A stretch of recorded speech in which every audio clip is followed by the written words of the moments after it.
Welcome back to Making Paper Airplanes. Today, we're making the Cloud Dragon. This unusual design has a stabilizing forewing known as a canard. It may loop and turn a bit, but this glider is capable of drifting long distances before returning gracefully to the Earth. Experiment with tape, paper clips, and launch velocity to discover what it can do. So we're going to want to lay our paper down flat and fold it in half like usual. If you haven't seen our videos yet, you should go back and watch them. Alright, and then after we fold it in half, we open it up again and we fold down both corners.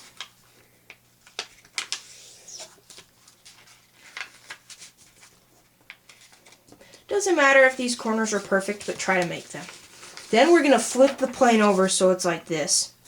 And you know the Classroom Classic? If you haven't watched that, go back and watch it. But we fold it just like it.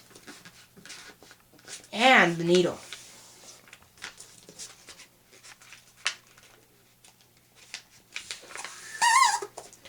After that, we're going to turn the plane, or we're going to actually pull out the flaps. So these were just hidden behind here, so we're just going to pull them out. And we're going to flip the plane over and fold maybe 2.5-ish inches. Like that.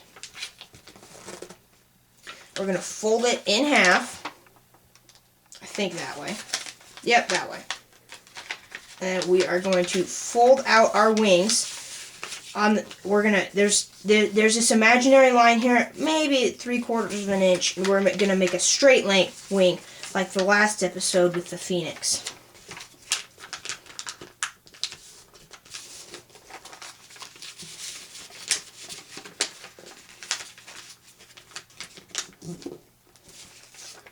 There you go, guys, the Cloud Dragon. Remember to like and subscribe if you want to see more stuff like this.